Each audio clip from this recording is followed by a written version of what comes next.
my brother President William Samoei Ruto,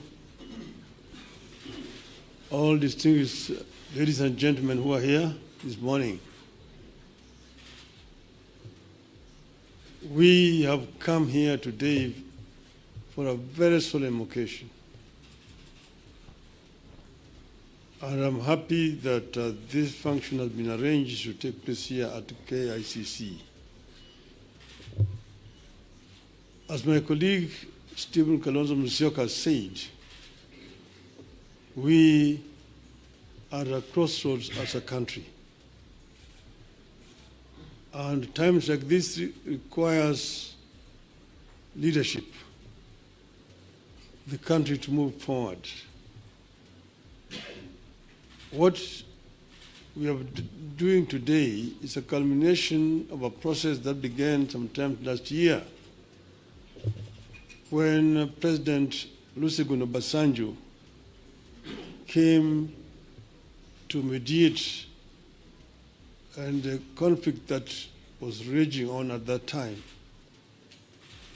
We agreed when we sat together, myself and Brother William Ruto, that we would follow the route of dialogue. And that is the reason why NADCO was set up. NADCO then proceeded to dialogue and ended up with a very voluminous report which has contained some very fundamental recommendations. This bill that has now been signed into the law today is just one of those. But the NADCO report contains very many issues which are at the heart of the people of Kenya today. If you see the issues which are being raised by our youth,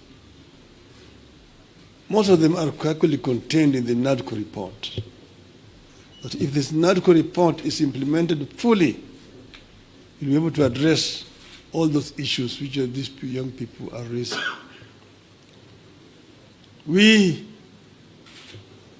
are, as I've said, at a very, very crucial juncture in the history of our country.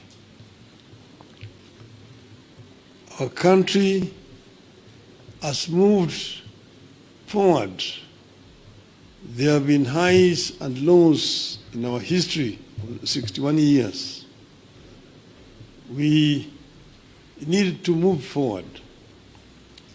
And I want to say, at this moment in time, my brother, that we require now a wider engagement so that people have an opportunity to vomit all that is there in their chest in order that we can be able to find a way forward.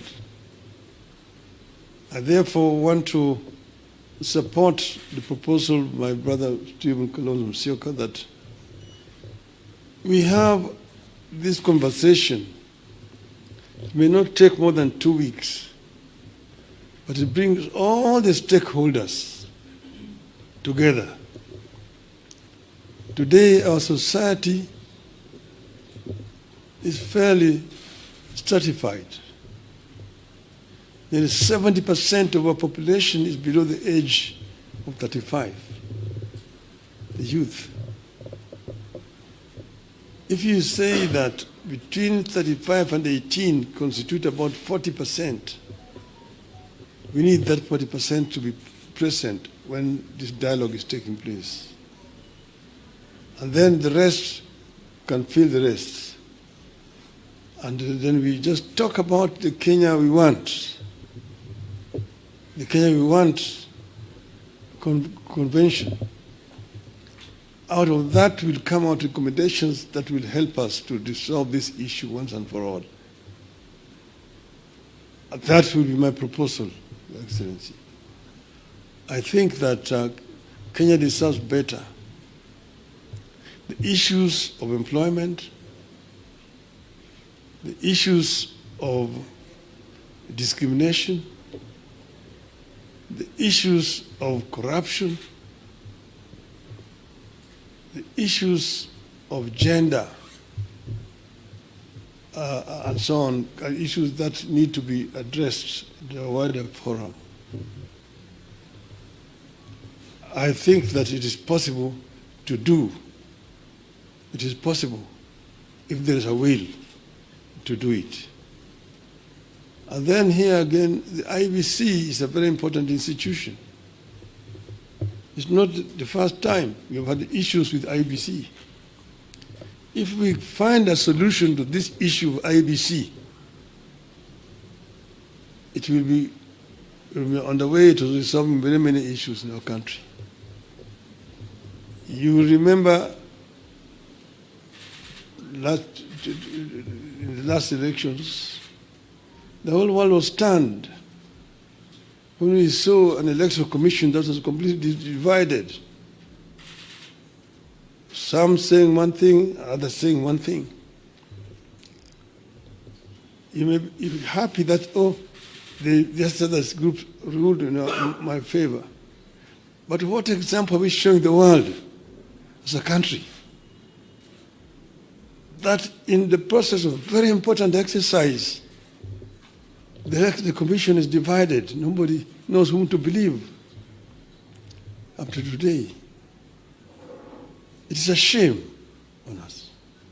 And we are sure that we have got men and women here in this country who can actually do a better job.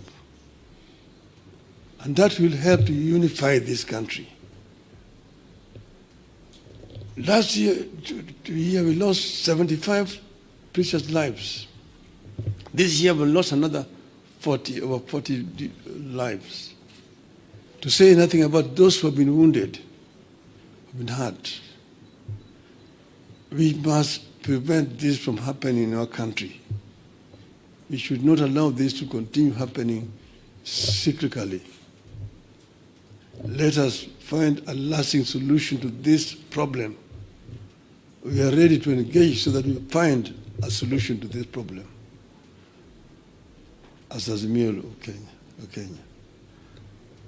With those many remarks, Your Excellency, now may I have the pleasure to invite my brother, President William Ruto, to address you. Thank you.